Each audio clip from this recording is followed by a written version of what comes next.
Do Talk. Today I am joined with Ashley, who has the ability to play not one, not two, but 7 instruments, and has a great interest in metaphorical questions, don't you, Ashley? Yes. Yes. So Ashley did a visual project on, what was it? Light? Yeah. It was light. Yeah, about light, both physical and metaphorical. Physical and metaphorical light. So now, what was your kind of inspiration behind this project?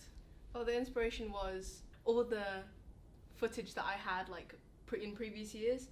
I like filming things that look pretty, and that tends to be light coming in from the window. I just like that. Then as I was filming it, I decided to incorporate that into my visual project. Okay, so now I too do a lot of like kind of visual projects, and like, you know, when you're dealing with Premiere Pro and editing styles, and it can take a very long time because you kind of have that vision in your head, and then kind of putting that onto screen can be quite difficult sometimes. So how did you kind of deal with like any kind of blockers that you had when it came to your vision? Pinterest was my best friend. Pinterest, oh yeah, Pinterest is everyone's best friend when it comes to we love Pinterest. Yeah, just had a mood board and was like, okay, I'll steal that. We'll put that in there. But are there any specific like kind of videographers, directors, or photographers that kind of also inspired your work that you took? I actually feature work. I went to the Tate Modern, and I actually feature work from this artist called Oliver Eliasson, who basically, yeah, I know, he's Norwegian, and he basically, his whole exhibition, thankfully, was about light. And so, oh, look at that. Yeah, I was like, I'm gonna go there. And I managed to get amazing shots, and how he plays with it. There's this one particular moment in my documentary that comes from the exhibition, and it's I'm walking, like, it's as if you're walking through the gates of heaven. It's like this whole fog machine, and it's just blinding yellow light, and you have to walk through it. It's really cool. And but I used his work mainly. Oh, that's quite cool. I'd love to go to an exhibition like that. What other challenges did you face, like filming, editing wise, inspiration wise? Editing wise, because I did something rhythmic, it was really hard.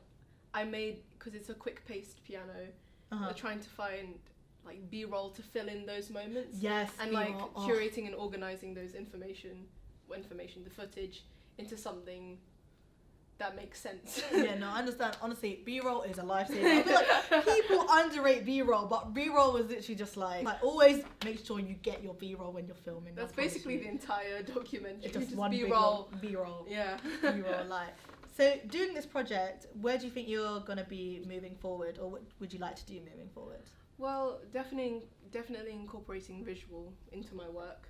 And really it's just, whilst I was doing this visual project, I saw it as like a form of expression, rather than, because I used to see video editing as, oh, put this here, point A, point B, this has to look like this, and very robotic, whereas now that doing this project has made me realise I can use a lot of expression in it. So yeah, 100%. I'm going to definitely use that in the future.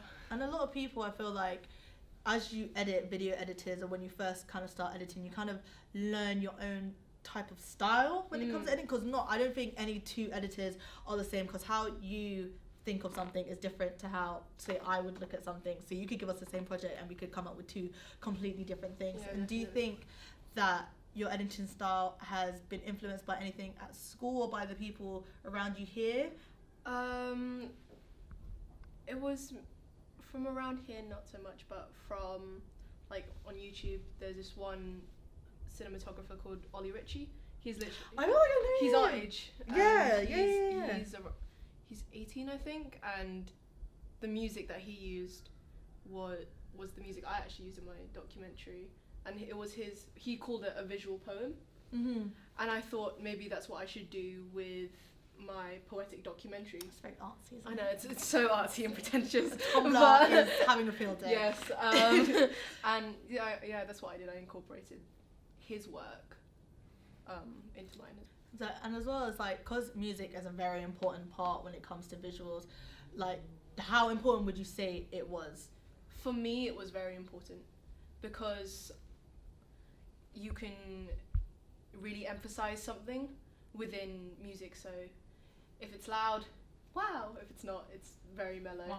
But in my documentary, I was able to, with the very big orchestral moments, I can put like a meaningful message in there. Music definitely influenced the way I did this film, because different moments of that song,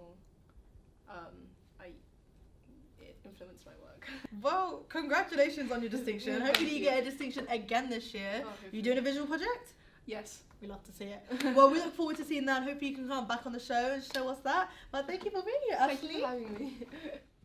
Thank you for watching this episode. If you have any work that you would like to submit, or know anybody else who would like to submit their work, please email us at studiog@globalacademy.com with the subject heading G Talk. And now for the main event.